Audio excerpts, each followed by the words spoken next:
All right, Mr. D, welcome to the Jay Burden Show. How are you doing? Hello, Mr. J. Burden. I'm doing very well. Yeah, I'm excited to have you on. I normally, ask my guests, to introduce themselves, but I feel like at this point, if someone knows me, they probably know who you are.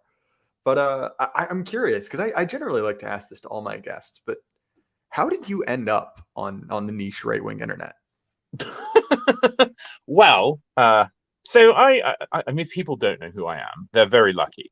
But if people don't know who I am, how did I end up here? I mean, I'm a bit older. I'm quite a bit older than many people in these spheres, and it was purely just a series of accidents that led me here.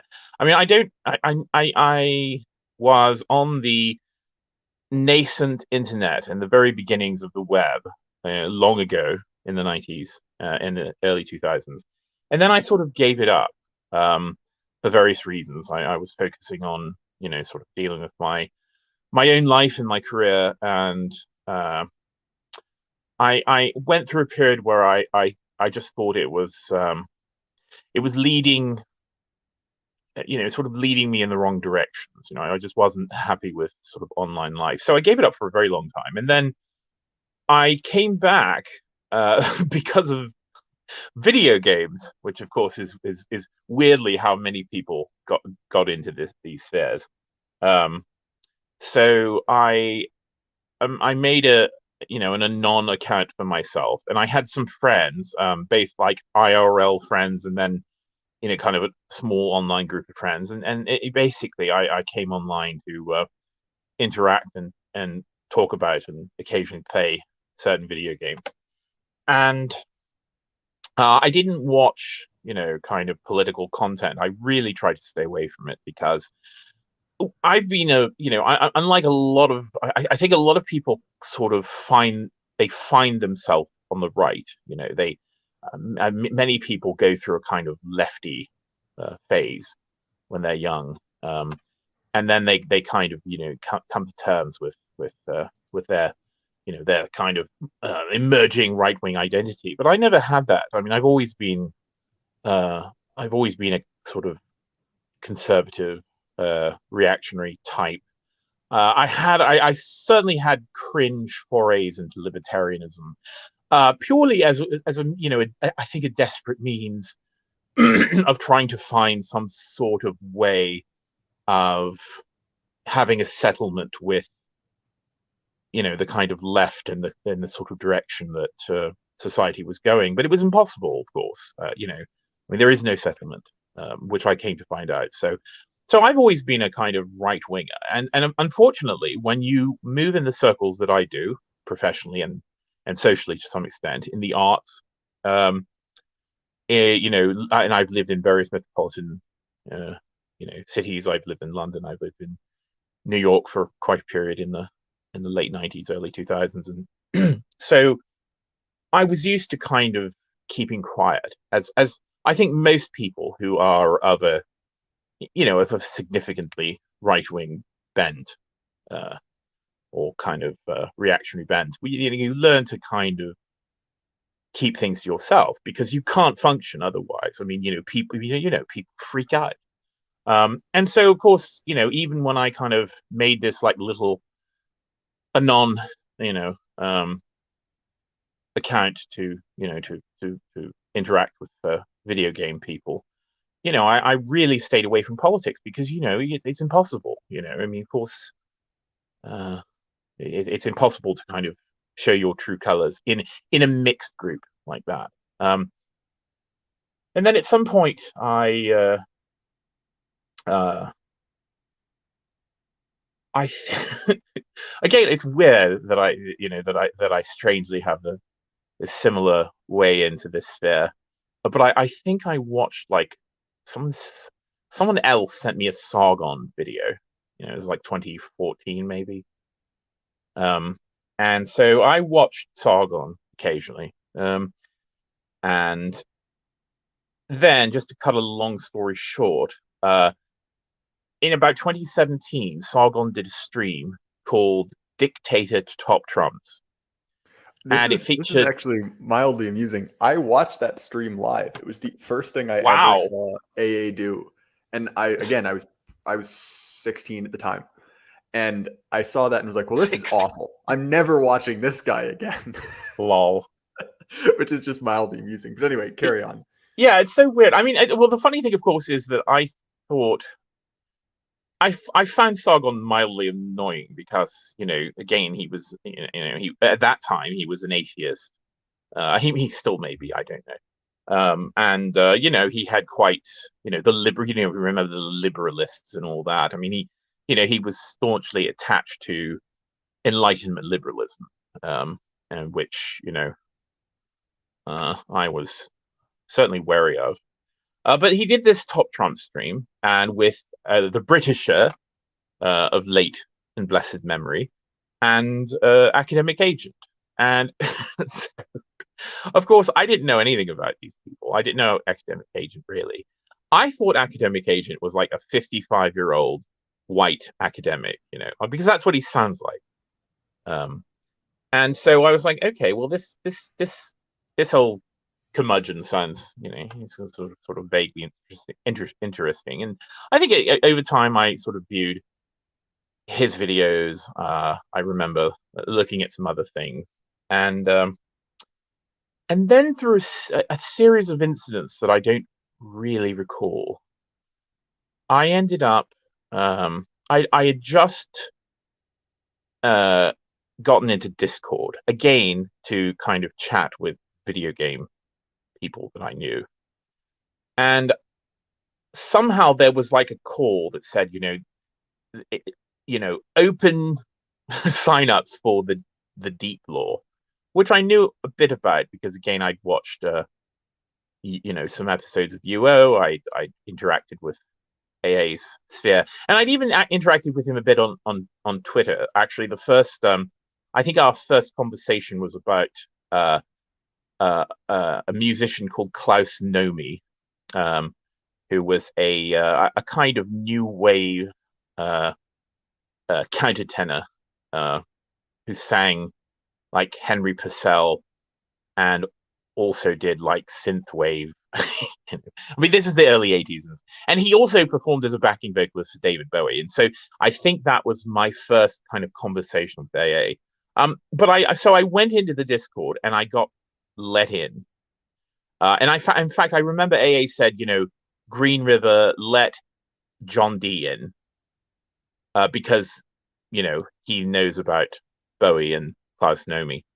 And so I was put in this Deep Law thing, which was a Discord server. And then, one thing led to another, and just out of the blue, AA said, do you want to replace the Britisher, like as co-host on UO? And so I did. So of course, all this was sort of an accident. I never intended to kind of get into political commentary. I will say that it was very useful for me because it was a way. I mean, instantly saw it as a way to kind of vent my hatred and frustration and anger over the dissolution of Western civilization. So I just went with it. It was very, very odd. And now that I think about it, it just seems very seems very random. I don't know. Anyway, so there you go. So there are several things in that I think are interesting, which is one that you said you were kind of right wing by character, and that's something I very much relate to, right? That just there's kind of like a temperament of like order. It's hard to describe, I guess, specifically, but also the way you describe that kind of like libertarian phase of wanting to come to some type of like syncretic agreement with this state religion, where you kind of you want to mesh your instinct, your kind of like baseline, I guess, just a gut hunch about how the world ought to work. And libertarianism is kind of a cul-de-sac that allows you to do that. It's like, well, I can be right wing personally, but I'm not going to try to force this on anyone else. Yeah. And I think that's why it's a pretty common stop-off point for people in our circles. Because to be honest, right, with all but a few exceptions, it's difficult to go, straight from 0 to Rene Guénon, or something like that. Like you kind of have to work yourself up to it. And so again, like I think that a lot of like don't get me wrong, like libertarianism is sincerely embarrassing, but I think part of the reason it's so embarrassing is that it very much is kind of a middle stage for a lot of us here. Mm. Yeah, I mean, again, for me, I was old. Like you're 16 watching British videos, and I'm watching, sorry, Sargon videos, and I'm in AA videos, and I was what, 40 at Fair least. enough. So I'd already, again, I mean, and the problem, of course, with libertarianism is I was never able to really take it seriously because, first of all, um, I hate drug users, even though, of course, myself. I mean, again, I'm going to reveal myself as a hypocrite, but I spent about a year, a bit over a year, in the very early '90s. Um, you know how people of a certain age like to try to find themselves, and unfortunately, I lost myself for a while using anything, any substance I could get hold of, and this was a difficult period. For personal reasons, which I won't get into. But after that, I developed a complete intolerance for dealing with anyone, who's advocating for the use of drugs, especially marijuana, which I've always hated. Even when I was using drugs, I've always hated it. There's a certain type of person and there's a certain type of social milieu that goes along with that I just find so obnoxious and stupid. So Well, there's something couldn't about be. this. Oh, I'm Yeah, sorry. I've just been to say that I find myself agreeing with you because there's something about the smell of it that just like it brings out the social authoritarian in me. You know. oh yeah, it stinks. So, it stinks worse than tobacco as far as I'm concerned. And and I just hate the kind of low IQ sort of. I mean, this idea that you by it's organic and orgasmic, man. I'm connecting with higher forces, man, and it's just obnoxious. Go use heroin. I mean, if you're going to use drugs, skip the marijuana and just start mainlining. So, but yeah, I was never on board with the legalized drugs and whatever. I mean, there's a lot of libertarianism that is just frankly stupid. And of course, I realize, and I think a lot of people realize, is that you can't have a civilization like that. You can't. There have to be boundaries of all sorts in order to frame and give structure to a civilization. You can't have a civilization where anything goes and the only bonds that people share are kind of private contracts. I'm sure someone will push back on me there, and I know that there are different strains of libertarianism that don't fall into that category. But yeah. Anyway, So so yeah. So libertarianism, I mean, again, was not for me. It was like it was never an option for me. But I thought this is at least a way that I can be somewhat more honest about my political social orientation without people recoiling from me as a fascist. But at a certain point, I just decided I don't care. I don't care. so this actually brings us kind of neatly to the specific topic I wanted to talk about tonight, which is that in our circles, right, there's this trend towards Puritanism, right? This idea that in order to be right wing, in order to be whatever we ought to, you have to be this kind of like warrior monk ascetic, and you can't enjoy anything. And I've noticed you push back on that. Specifically, we've seen kind of two conversations that's developed around. One is drinking, the idea that you shouldn't drink, you just cut it out, just be pure straight edge. And then obviously, around some sexual acts as well, which I think we've kind of seen the screenshots of, rippling through Telegram. So I'm curious, what is your opinion on kind of the finer things in life, and kind of these what would have been called like simple vices? Oh boy, this is I mean, this is a very deep subject, and yes, this is something I've talked about. I mean, it's something that we see, you know. I mean, I think even in a slightly broader sense, the online sort of social media right. I use the word right. Again, I'm very wary of any of this terminology. So, but I use right and reactionary and all that stuff, just as a placeholder. People know what I mean. But the online right, or the dissident right, so to speak. See, again, social media demands a sort of novelty. It demands that you produce novel takes, novel ideas all the time.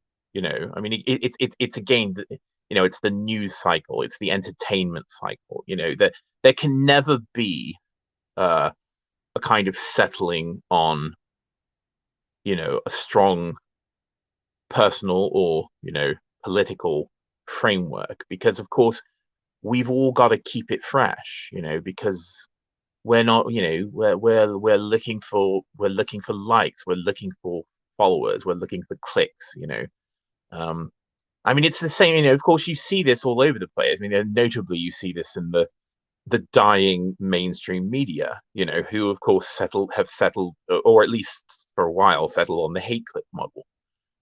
If we publish something inflammatory and stupid, then people will react to it, even if they react to it negatively. It's like the old line, there's no such thing as bad publicity. We've got to keep those eyeballs, and I think that people have internalized this, and so everyone, or at least most people, have this desire to kind of have a hot take all the time. And so, and then you get, of course, the whole group of people who are re-examining, a lot of assumptions about what it means to be a moral, functional, member of a society that actually functions. And so, of course, you get dogmatic, moralizing of one sort or the other. I mean, that's it's always going to be popular because it's easy. When you say this should be forbidden, this is the source of all our problems. I mean, it's this sort of definitive statement, and it's very easy to grasp that. It's very easy to latch onto that, and so that's just what happens. And so now you end up with this situation where, it's a different thing every day.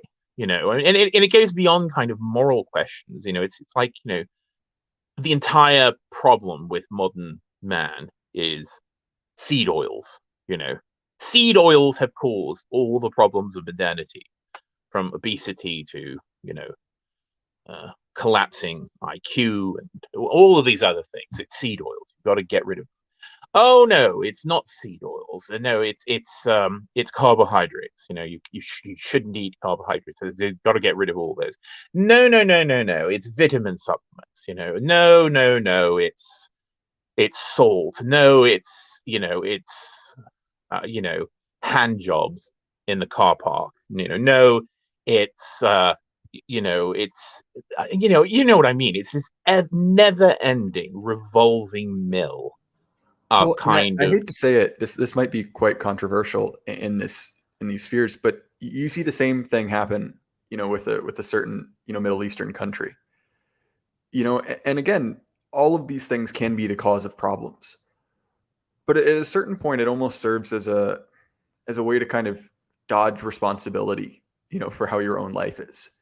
It's like, oh, I'm not fat. It's seed oils that made me this way. Yeah. And it's And of very course, easy. oh, sorry. I just let me finish this thought quickly, but it's Well, very I easy will. to, sorry, I've lost it's very easy to, wow, now I feel like an ass. So No, carry on, D. I'm just being a total cunt. It's very easy to. It's very easy to essentially sell someone the idea that, they're not the reason that their life is bad or that they're unsatisfied with themselves. There's this exogenous force, acting on their life that's really made them this way. and you can substitute, the Jews or, seed oils or, your microwave or, the communists for any one of these. And again, that doesn't make these things good. They can be problematic, to borrow a term from Ooh, our enemies. But nonetheless, it's a desire to find simple solutions to complex problems. yes, and of course there are problems with many of these things. I'm not saying that any one of these issues, there may be something to it, but it's very, I think humans have always taken comfort in uh, the simple act of kind of segregating all of the things in their life and kind of removing them. There's an appeal to kind of a sort of asceticism. I'm going to stop doing this. I'm going to stop doing that. And my mastery of this will will solve all of my problems. And I think there is a sort of clarity to that kind of stark differentiation, of one of the other things. But of course, the truth is, yes, there is no one answer to this. It's a multivalent problem. Many factors sort of lead into, into the genesis of all these modern maladies that the online right concerns itself with. But and also, I mean, you can put it in terms. Okay, I'll take COVID as a kind of a case in how easy it is to drum up this sort of hysteria.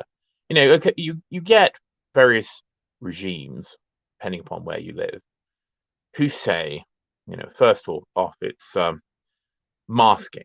You must wear a mask. You're this. Not only will it protect you and others, but it will show that you care about people's lives. And of course, this, humans on a baseline are quite stupid and they're quite easily directed. And it's very easy to whip up humans into any sort of hysteria that you like, even really absurd ones, which we're seeing in other aspects of, our daily life, which we can talk about later on. But, and so everyone saw how very quickly you basically turned majority of human beings around the world into insane, kind of prejudice and hatred and blame towards anyone who didn't want to acquiesce to this regime. And then, of course, it led into other things like like mRNA jabs and all that stuff. And you must get these, you must do this, you must follow along. And of course, everyone saw how easily it was to make everyone, at least the majority of the population, say yes. We hate you. You're the cause of the problem. We're going to shame you. We're going to drum you out of a job. We're going to throw you out of our social circles. We're going to ostracize you because you are the enemy. And so it's very easy to do this. And you see it all the time if you know human nature. You look to like someone like Nick Fuentes and his Groiper army. I mean, whatever he says, there's going to be a percentage of people who will follow it, and they will follow it fanatically. And it's not specifically him or that ideology. Anyone can do this if they have enough reach and power. So it's in a way it's easy to kind of drum up a moral panic, or find a scapegoat and slay it with prejudice, whether it's a sexual act or a food or a behavior. Yeah.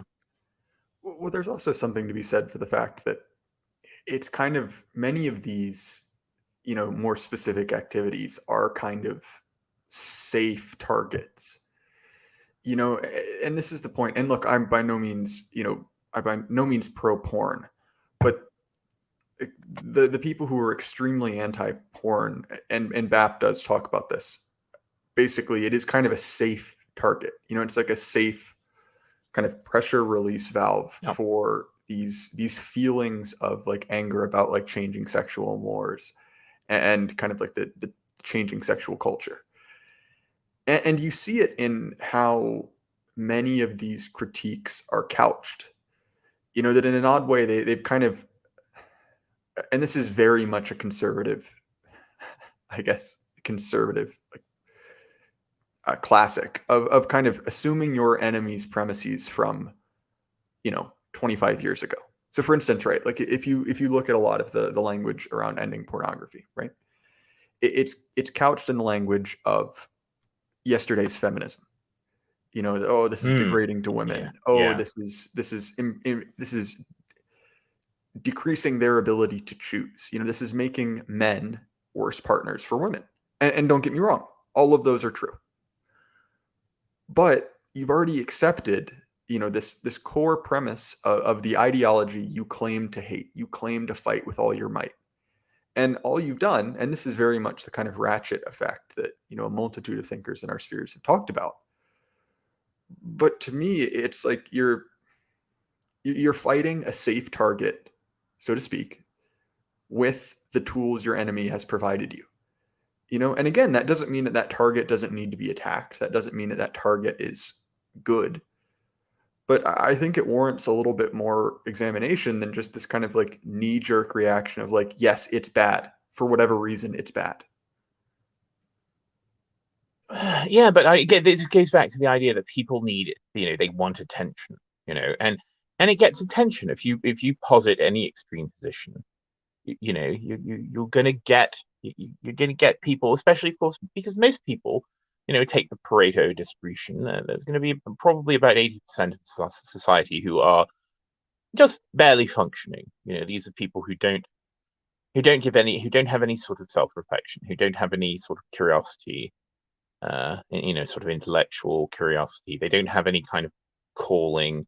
They don't have any sort of artisanal or technical ecstasy that transports them above the level of the everyday functionality. These are just people. I mean, they might be fine people, but they're not.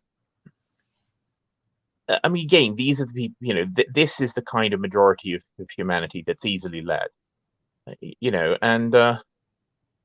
And so again, you're going to capture their interest, because. But of course, the problem with all of this is that much of it is just a show. It's just spectacle. I mean, because I would suspect that many of these people who get on these sort of dogmatic campaigns and make a big show of it in public, they're wanking themselves raw, once they get off social media. I mean, You mean that Jared Fogle Groiper 1488 is not an upstanding moral citizen? Exactly. I mean, it's just like again back to the Groipers again.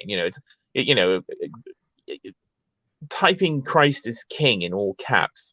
Whilst you savage and insult someone for no particular reason, or you cast the worst sort of slurs and behave in the most disgusting antisocial way. I'm sorry, there's no morality to that. I mean, it's become this weird sort of like zombie. People like to feel that they're good. People like to feel that they're that they're moral, and they like you to know it. I mean, again, you can go straight back to the Bible. That these people have, of course, received their rewards in full. That there have always been people who make a spectacle out of their conformity or their righteousness or their morality, whilst of course having none of it. I mean, it's all just show. It's like displaying wealth, in a prideful way. It's like any other sort of sin of pride. But it's especially egregious when, of course, you're smacking people down with a dogmatic moralism that you don't even conform to. And of course, you'll find that most people who are actually trying to live up to some sort of moral code, whatever it may be, religiously inspired or otherwise, those people realize how difficult that is, how difficult an enterprise that is, and they tend to be much more forgiving of people who strive and fall, or people who are striving and having difficulties. They're not so gleeful about hammering down the sinner, because of course they realize that it's much more complicated issue than than just screeching and calling someone something online. So a lot of what we see is it's just a performative. It's just performative again, like so much of social media. And of course, if you want to go to the subject of like pornography, there is something to the desire of the male to actualize things by looking at them or picturing them or imagining them. That is very deep, and that has occurred in one way or another in human society for a very long time, far before photography. This is you. I think people can't deny that there is something in the mechanism of how pornography works that is ancient and that is fundamental to the way males operate in the world. The problem, and this applies to many other things, is that we aren't prepared for the saturation that the internet has provided. In other words, it's taking a normal human vice or behavior, however you want to view it, but it's turning it up to a level that we are not capable of dealing with. I mean, it's the same with food, the abundance of food, and of course the proliferation of a certain type of food. Yes, humans have a taste for these things. We have an innate sort of attraction to certain types of things, to certain combinations of fats and sugars and things like that. But we are not equipped to deal with a giant palace full of food that is relatively cheap and easy to obtain, or at least it used to be. And so, like pornography, it's just blown out our circuits. It's a question mostly of scale. We just weren't. It's taking innate aspects of human urges or instincts or biological imperatives, and just completely short-circuiting them. It's like plugging something that's designed for 5 volts into 400 volts. It just you're going to blow the circuitry, and I think that's partially what's happening. It's tied, I think, to what you described about social media. That people have these instincts which served them very well. The very fact that they survived, that bloodline, made it through, indicates that those instincts served them well, right? But again, much like fatty food or anything else, like in a kind of a more normal, in the statistical sense, human existence, that would be ideal. Like if winter really is coming, and you might get a little bit hungry, yeah, it makes sense to pack on a few pounds over the summer, But you now eat what you can get. Of course. Yes, I mean, at a certain point, I mean, animals will do this. I mean, they will eat to beyond satiety. To the point where that, because you don't know when the next meal is coming. You're right, exactly as you said. And there's something to be said for like you said earlier, right? That the vast majority of people are just kind of being led around, and they aren't really equipped to make decisions like this, because to be honest, no one had, except for like a few, extraordinarily wealthy men, ever had to make these decisions. Like it just was not possible to expose yourself to this much stimulus or to eat this many calories, for most people. And so in many ways, obviously in a diet way and in kind of an erotic way, and then as well, just when it comes to, family formation, in a social sense, we're kind of having to, as, as a group of people, make choices that would have been outside of our control, in an earlier era.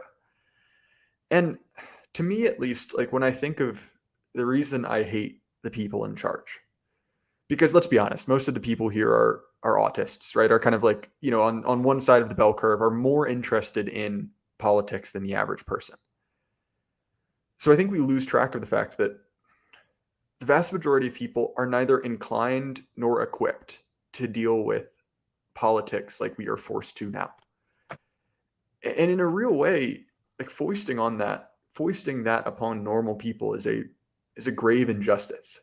We have made people manifestly more unhappy, and for what, really? Sorry, I realize you probably you object to the term autist, don't you? Well, I have problems with that. I think I've spoken about this before. I think that again, it strays into this modern malady of pathologizing human behavior too much. It's just like when say, oh, he's psychopathic, or he's whatever, and we all do it. It's very because it's just we're so used to those kind of comparisons. But I mean, I've contended that sometimes autist has become a kind of weird clinicalized shorthand for male. I mean, normal male behaviors, you know, levels of interest and immersion and speciality have, now it's a pathology, it's autism. I mean, but I do think there are there are legitimately autists. And I'm aware, and I've been around enough to know that my brain doesn't function exactly like many other men. I realize that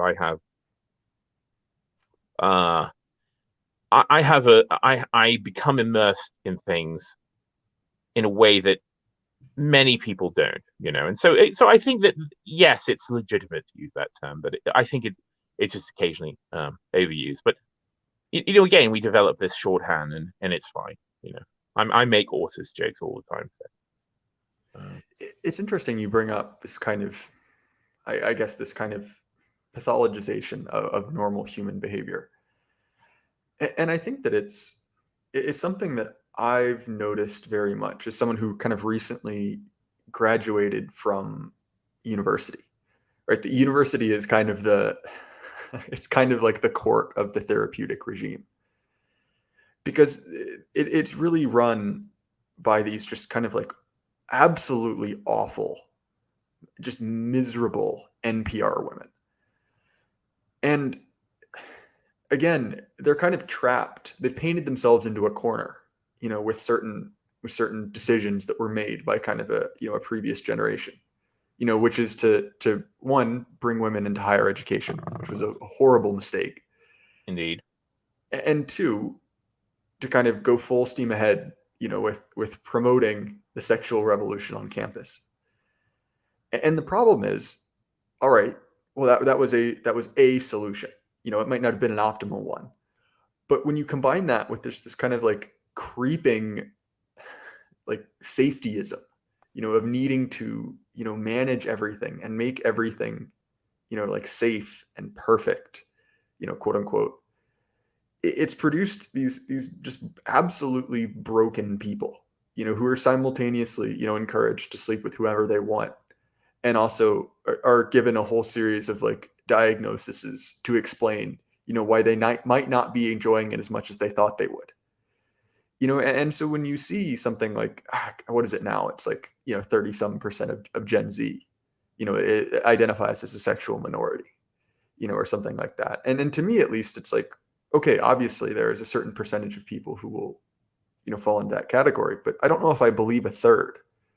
And there's this rush and there's the status to be gained from medicalizing something. So and maybe this is a, more specific Gen Z thing, but there's therapy culture, Like, oh, you should have your therapist. I was talking to my therapist about this. Yeah. But Mr. Burden, I think most of the things you describe are maladies for women. I mean, let's not kid ourselves. I mean, I think that I should be careful. I don't know. No, no, Uh, go on. well, I mean, yes, so if we say a third of people, 30% of whatever people identify as some sort of LGBT plus minority. Well, most of those people will be women, because of course they have been told that it's just like the masking with COVID, and who enforced that? I mean, who were the kind of unpaid social enforcers of masking? If you were ever yelled at by someone for not masking in public, it was almost assuredly a woman. I mean, this is how women work. They work on group consensus. They work on social signals. I mean, again, this is a deeply embedded behavior. I mean, way of being. This is instinctual. This is something that I think is core to the woman.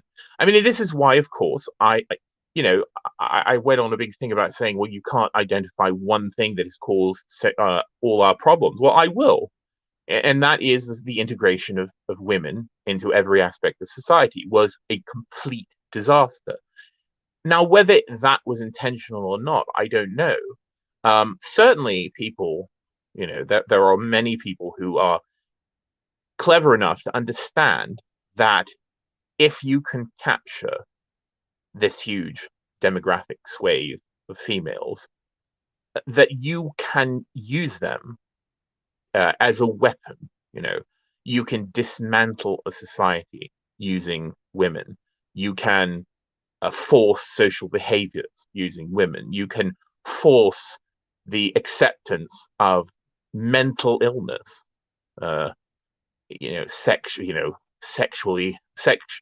sexual mental illness, as we've seen, using women. If you can turn them, and you can control them in that way. So this is a powerful and dangerous force, And again, if you go back, how many of those 30% of self-identified minorities, sexual minorities, women? Most of them, How many of what is the group that is the most heavily is using prescription antidepressants at the highest level? Well, of course, it's women. It's especially a certain cadre of women, white women, generally lower and middle class women, But although I think it's even broken through those constraints, I recently read some new data about how many people are using antidepressants and neuroleptic medications, and it's staggering, how high it is now. So again, and as we, I mean, of course, you could take this to the issue that AA has been talking about, and we discussed on Unpopular Opinions on Tuesday, which is that you can, this idea of domestication, the kind of domestication of the male, the reduction of the man's energies into, I'm going to be a stay-at-home dad, or I'm going to help my wife with chores around the house, and again, that is something that you achieve through women, so yeah, I don't think it's a coincidence. I think that again, the powers that be know how to harness these energies, and if you take America, that is how the Democrat Party works. They have understood that their unbreakable tool is the American woman, and they've had astounding success. So anyway, And the worst part about it is, at least if by some metric, if women were like, "Oh wow, this is great. And this is the best it's ever been." You could at least make the rational calculation in your mind of like, "All right, well, we threw away civilization, you know, for some benefit, which again is no consolation, but it's something." But we're trapped in this horrible situation where everyone is miserable. I mean, especially women. I mean, women are more miserable now than they have ever been. There's a whole thing. It's called a kind of the female happiness paradox. As women have been made more, quote, liberated and free, they have become more unhappy. And again, it's because they have gone outside of their sphere, their proper sphere. And whether they, again, the conscious mind can be led, but it's very difficult to kind of go against these ancient instincts. And however much you've rationalized it, if you're removed from your proper sphere in a kind of traditional and fundamental way, you're going to be unhappy. The same thing happens to men. Men may tell themselves that they're happy living in a box, in some filthy, overcrowded, disgusting managerial dystopian metropolitan area, working in some, off-cucked, office job, where they're reviewing, avocado skin cream or something, and then they come home and, do the washing up, whilst the missus does her OnlyFans. I mean, they're miserable because, of course, they have been removed from the proper sphere of men, which is a conquering, heroic action. I mean, I think whether it be martial action or action in literary or spheres or exploration, adventuring. I think when men are removed from their proper sphere, they're unhappy. When women are removed from their proper sphere, they're unhappy. So yeah, and as you say, now everyone is fucking miserable and will be miserable because all of these structures that have replaced more traditional civilizational structures, that it's a house of cards. It's built on no foundation whatsoever, and it's soggy and it's constantly falling apart. And without constantly being shored up by an increasingly authoritarian series of regimes, it will fall over. It will sink into the murk. And I think everyone, many people know this at their heart of hearts. They know this, but it may be too late to stop it. It seems like what happened with gender is currently happening with the relationship between parents and children, and happened in kind of a previous era with the relationship between the classes. And if we accept right, and I realize that left and right are kind of messy, but whatever this force we call the left, kind of harnessed this, I guess, this like process of fission, right, where they could essentially produce a lot of power by breaking apart social bonds. And the problem is that, well, there's only so many bonds to break, and you reach the point of diminishing power, relatively quickly, on a civilizational scale, right? It's like, well, okay, like once you've, the power you get by extending the franchise, and mobilizing, the working and lower class, the working lower class and middle class, to your side. Well, that's a lot of power. And you get a lot of power by doing the same thing with women. And the problem is entropy catches up to you, and it catches up quick. And I think that the feeling a lot of us are having is just that, like, obviously things were not exactly trending up, but it seems like kind of a decade of decline happened in 2 or 3 years. Yeah, it's certainly accelerated. Yeah. And it's again, being as old as I am, as the older you get, the more time begins to dilate. So of course, when you're young, a year seems like a very long time, but when you get old, a year is nothing.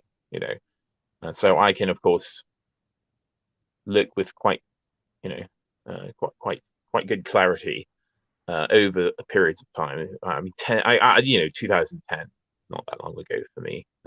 And you're right, it has gotten worse much faster. I'll tell you, that was a big brain analogy you made about fission. Because again, of course, fission, when you do break apart,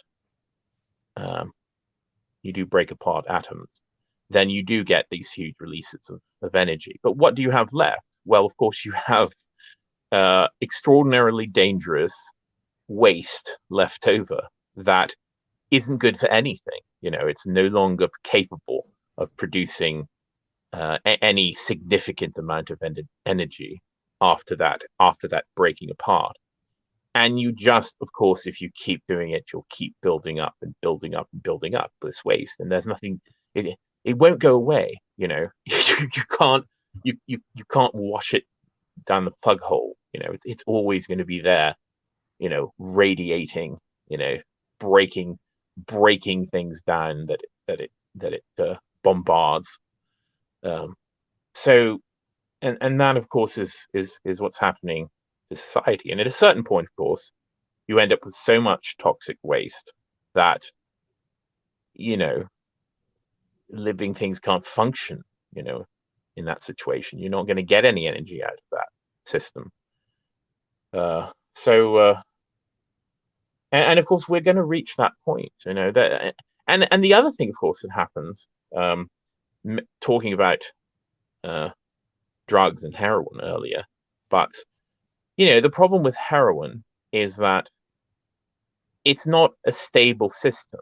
The more you use, the more it takes to give you the euphoric effects, and that will keep going until the amount it takes to give you the euphoric effects is enough to kill you, and then you die. You OD. So the eventual path to someone who uses opioids, especially heroin, others as well, is death.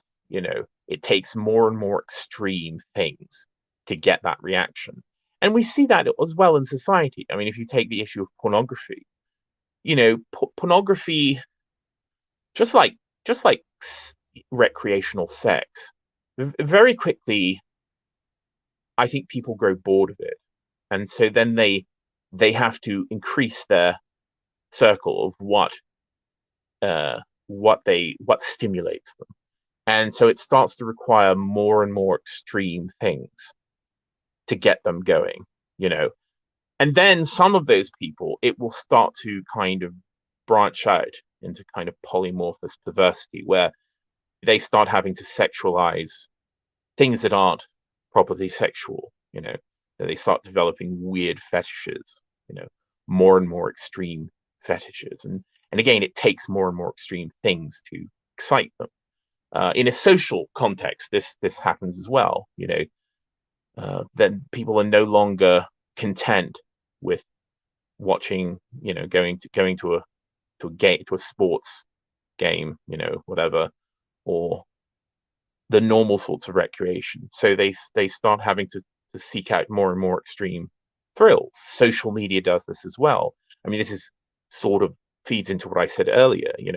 It's no longer good enough to say, let's, we need to do this, and we need to do that, and we need this sort of structure to give us a good functioning society.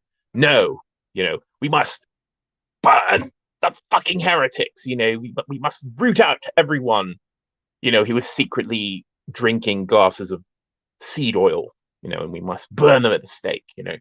And so it just everything starts to go to levels of extremity. It's not enough, to be a to be a homosexual. It's not enough, not enough to do that. Now we've got to dress in a fursuit and do it. Now we've got to dress in rubber dog outfits and snuffle around, small children in a park, and and everything, it spirals out of control, and eventually, like the heroin, it will kill the host. Unfortunately, the host is not a single person; it's the whole of Western civilization.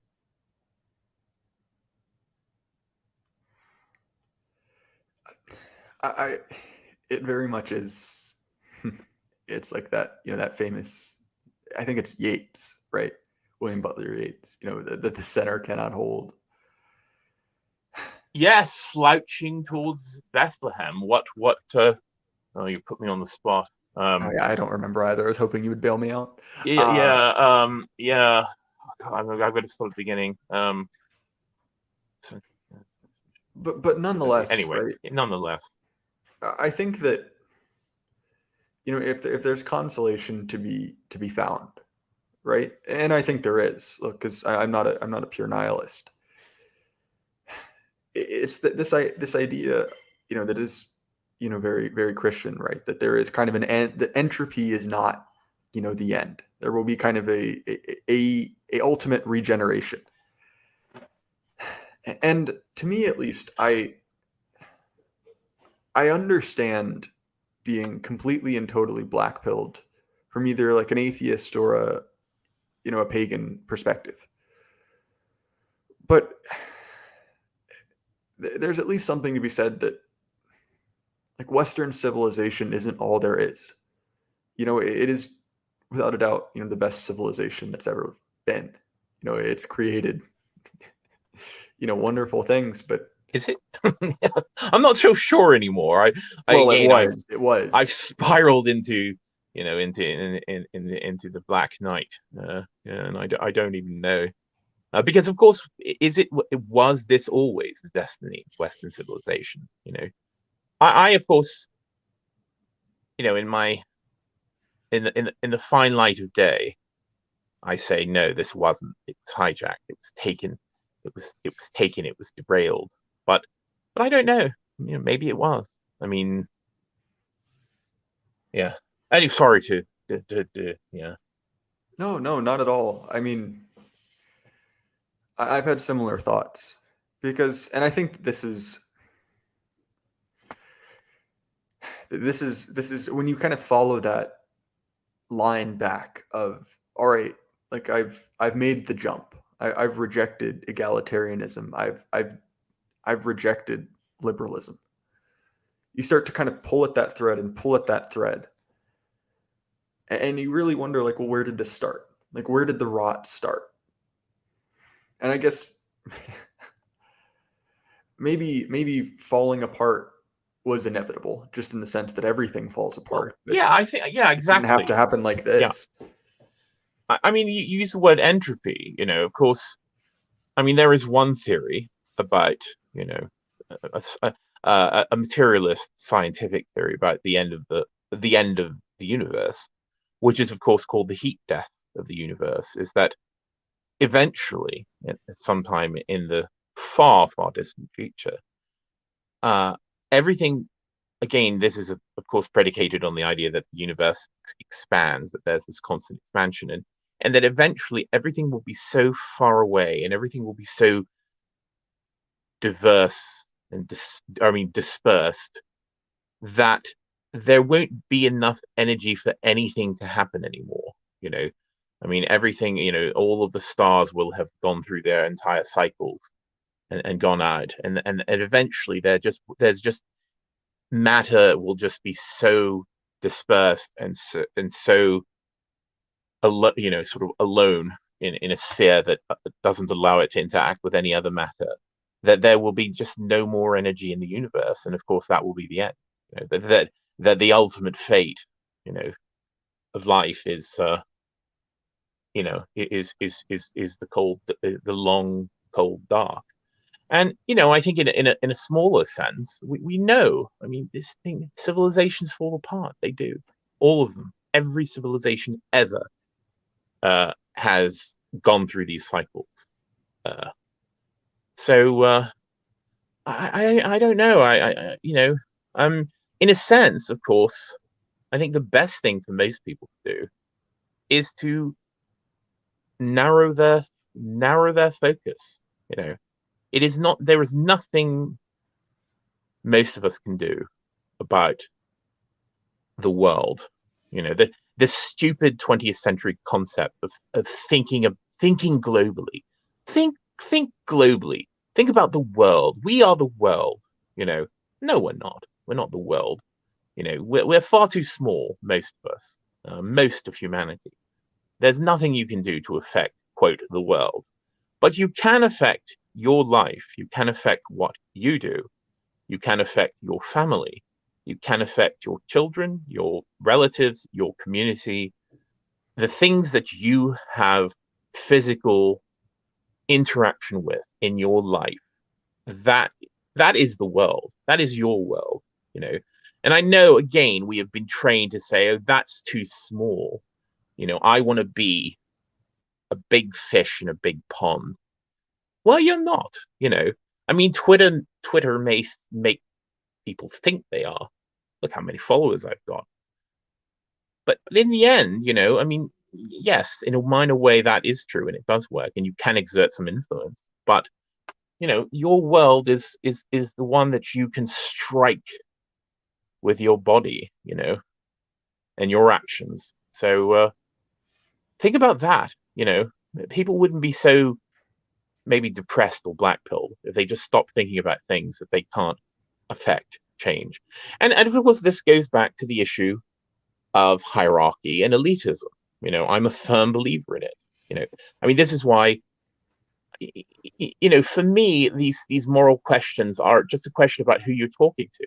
I mean, no, you can't have the unthinking masses uh, given every freedom, every quote right, you know, and expect them to be able to make sense of their own lives because they won't be able to. They need to be led. Most people need to be led. Uh, and of course, even as you think about, if you think about society as a hierarchy, each strata needs to be led by the next hierarchy, you know, the next level of hierarchy. You know, I mean, this is the whole model of, you know, monarchy at a certain point, you know, and of course, in the end, even the highest level, even the monarch, is led by God, you know, and his commitment to the faith. Uh, so of course I don't, you know, for me these questions of dogma, you know, people shouldn't be doing this, people shouldn't be doing that, people shouldn't be, you know, homosexuality shouldn't be encouraged, you know, people should not be you know, encouraged to to binge themselves on drugs. And that's true. You know, we shouldn't be promoting these things because they're not good for the majority of humanity, which cannot handle them. And this is a very unpopular idea, you know. Who are you? You know, you ponce, you fag, you homo, you know, who are you to tell me how to relate to my family and to my wife? Well, you know, there are things that are suitable for one group of people and not suitable for the other, you know. So so anyway, again, I think it's an artifact of egalitarianism to think that we need to come up with solutions for the entirety of humanity. Everyone should be forbidden from this or that. Everyone should conform to this or that uh, model of behaviors expected in polite society. Well, that isn't how it's ever worked, and it's never going to work like that because we don't live in an equal world. So yeah, that's something for people to think about. Uh, Well, thank you very much, Mr. D. You've given me a lot to think on there, and I'll be the first to admit I very rarely listen back to my own episodes past editing. But this is one I think I'll come back to because you've said a lot there, and I want to think more on that. But we are coming up on time, so is there a place where people can find more of you, Mr. D? well, yes, people can find more of me on uh, the Bird app, Twitter. Hopefully, it will get sorted out. I don't know. Other people may have noticed, but Twitter is quite broken at the moment. And so it's sometimes, you really have to seek people out if you want to actually find anything that they've posted. I mean, people I follow, I didn't see anything from them. I have to go to their profile. But you can go to my profile. It's John Dee, and that is IOHNDEE at twitter.com. You can also find me, for some reason, being the jester on Academic Agent's wildly popular program Unpopular Opinions, which happens on Tuesday at 9 p.m. GMT. So you can find me there, and that's where you can find me. And I'm also lurking around elsewhere. You might come across me, but yeah. By the way, if I have a moment, Oh, sure. I pulled it up, and I think it's always worth a reading. The Second Coming by William Butler Yeats. Turning and turning in the widening gyre, the falcon cannot hear the falconer. Things fall apart. The center cannot hold. Mere anarchy is loosed upon the world. The blood-dimmed tide is loosed, and everywhere the ceremony of innocence is drowned. The best lack all conviction, while the worst are full of passionate intensity. Surely some revelation is at hand. Surely the second coming is at hand. The second coming! Hardly are those words out when a vast image out of Spiritus Mundi troubles my sight. Somewhere in sands of the desert, a shape with lion body and the head of a man, a gaze blank and pitiless as the sun, is moving its slow thighs, while all about it, real shadows of indignant desert birds. The darkness drops again, but now I know that 20 centuries of stony sleep were vexed to nightmare by a rocking cradle. And what rough beast, its hour come round at last, slouches towards Bethlehem to be born?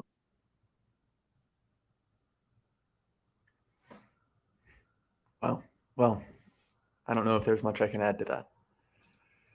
Indeed.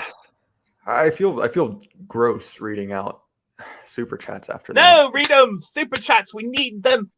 Make it rain. I think you'll feel worse once I actually read them. All right, because good. They're both from Cringewalker. Cringewalker! I suspected Cringewalker. The first one is $2, and he just said, "Great show." The second one, "Ooh woo, please unblock. I am tired of going through the back door." Oh, alt. That's why I said I felt dirty about reading that one. Yeah, that's filth. That is absolute filth. I mean, Cringewalker, I can never forgive you because you voted for Joe Biden, and I just cannot forgive that. But maybe I'll think about it, Cringewalker. Maybe. As long as you promise not to insult Andy Warhol anymore, because I know I have many little birds in the east and the west sing to me, and they tell me when you subtweet me. Well, I will say again, thank you so much for coming on, D. That was a great episode. We already obviously I have your links down in the description. So as far as my stuff, you guys generally know where to find me. The show's available on YouTube and Odyssey. I'm also trying to focus more on the audio only show. This will be available on Apple, Spotify, anywhere you listen to audio only shows. In addition, we have launched a Patreon, and the only benefit to that, other than just covering costs, is whenever I pre-record an episode, you get to hear it first. So it's not much, but I do appreciate it. And we did have one actual last-minute one from John Carter. What are Dee's favorite fiction authors of the 18th century? Well, I don't like fiction, and I read very, very little fiction. I've never liked fiction. In fact, I think that a lot of fiction is, the novel is for women. It just is. No, you're wrong, Burden. Sorry. No, I mean there are certainly exceptions to that, and there's certainly I do think short story fiction is somewhat exempt from that. I mean, as for the 18th century, I would really have to think about that, of course, because I think the real pickup in the world of fiction was the 19th century. But I have always preferred poetry, so I would much more, be likely to read Alexander Pope, than I don't know, than Jane Austen, obviously. But there you go. I need to be educated on poetry because I memorized quite a bit of it in school. I've forgotten almost all of it, and Oh, then I mean, there's still fragments bouncing around, but I read quite a lot of Eliot, uh, because he's fairly approachable as far as poetry goes. But approach for Eliot. I don't I think mean, I mean, granted, on the scale of 20th century poetry, at least I think so. Uh, I mean, The Wasteland is, I mean, compared to something like Ezra Pound or something like that, it's at least comprehensible by a human mind. I'll put it that Yeah, way. yeah. April Not is to say I got Fool's month. everything out of it. Breeding lilac, sight of the dead land, mixing memory and desire, stirring dull roots with spring rain. I mean, yes, it's one of the only things I can remember is is poetry. It's funny all those years, and or of man's first disobedience and the fruit of that forbidden tree, whose mortal task brought death into the world and all our woe with loss of Eden, till one greater man restore us and regain the blissful seat. Yeah, those things tend to stay with people. So you might want to try again. It's wonderful, to kind of, and poetry I think sort of fits in the brain in a different way than prose. But yeah, Well, obviously, and it's a lifetime of study. You're certainly never going to get anything from school out of school about poetry. It's a journey you have to take on your own. well, to me, I found that Shakespeare has stuck in my mind. That even several years after going back over it, there are little bits of Hamlet, or Yeah. this is deep burden lore, but I was in several very amateur Shakespeare productions, and even all Me this as time well. later. I was in awful productions. I was Richard III in one of the worst productions of that play ever performed on Earth. So yeah, no, I share but you're right. I mean, as I said, I think poetry, there is something to poetry that it just enmeshes itself in the human mind, and that's why it remains magical. But good luck again, like finding anything else in the 21st century, any continuation of any sort of tradition. I would not look to the present and the future poetry. I would certainly look to the past, because poetry now is about confessing sexual sins and racial grievances, as far as I can tell. That's about all modern poetry is. So. Well, to quote what apparently is my most iconic line, I completely agree. And anyway, again, thank you so much for having me Thank on. you for having me, Burden. It's wonderful to talk to you. You are a wonderful interlocutor, and I recommend you very highly. Everyone should. If you're not subscribed, you should be. All right. Well, thank you so much, Mr. D. Good night, everyone. And remember, keep your head up. The light can't last forever. Good night.